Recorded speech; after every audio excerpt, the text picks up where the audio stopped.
साल 1945 6 अगस्त 1945 को अमेरिका ने जापान के हिरोशिमा पर लिटिल बॉय और 9 अगस्त को अमेरिका ने जापान के नागासाकी पर फैटमैन नाम के परमाणु बम गिराए थे। 75 साल हो गए अप्रोक्सीमेटली, लेकिन इतने लोगों के मरने के बाद कुछ लकी इंसान इसमें यानी विस्फोट में जिंदा बचे।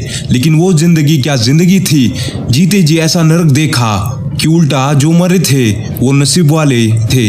ब्रिटेन की फोटो जर्नलिस्ट ली कैरन ने ऐसे बचे लोगों की गवाही ली है जिनकी दास्तान आज हम देखने वाले हैं। नंबर 1, तेरुको उएनो। तेरुको जब 15 साल की थी तभी हिरोशिमा में हमला हुआ था। वो जिंदा बच गई। बमबारी होते समय वो हिरोशिमा के रेड क्रॉस हॉस्पिटल में नर्सिंग होम में सेकंड ईयर में थी। बम के टकराने के बाद हॉस्पिटल के डॉर्मेंट्री में आग लग गई थी। तेरुको ने लपटों को बुझाने की कोशिश की, लेकिन उसके फ्रेंड्स जलकर मर चुके थे।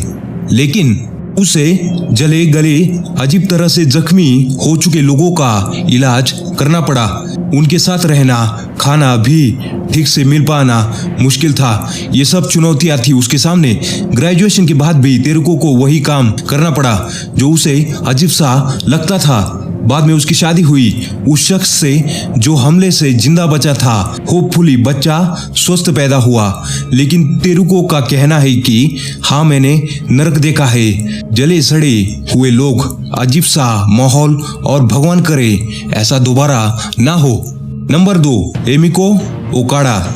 एमिको 8 साल की थी तभी हिरोशिमा पर हमला हुआ था। उसके 4 रिश्तेदार और बड़ी बहन मिको की मौत हो चुकी थी।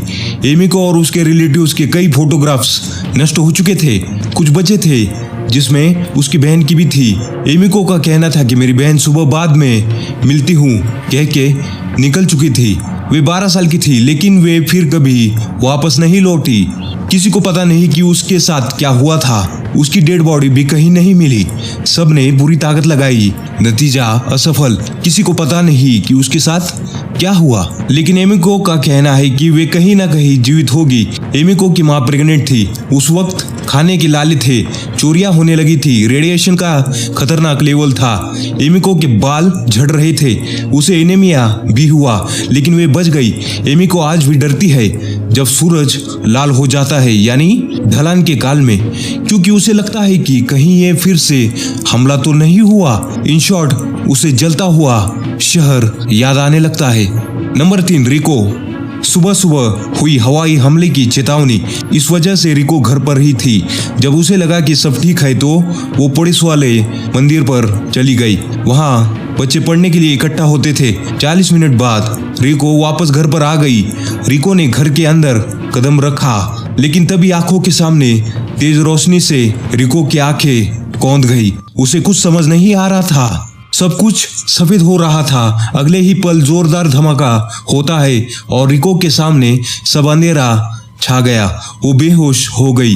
होश आने के बाद उसने घर वालों को ढूंढना शुरू किया, लेकिन ताज्जुब की बात थी कि रिको को खरोच तक नहीं आई थी। वो पहाड़ी एरिया की वजह से बच गई थी, लेकिन दूसरी तरफ के लोग मर चुके थे। वहां भीषण तबाही हो चुकी थी। एक के बाद एक लोग मर रहे थे। पानी की घुट भी और मौत। खतरनाक नजारा था। सब जगह बदबूदार शव थे। रिको के लिए यह सब नरक था। रिको यही चाहती है कि आगे कभी ऐसा ना हो। तो ये थी तीनों लोगों की दास्तान जो बच चुके थे। वीडियो देखने के लिए धन्यवाद।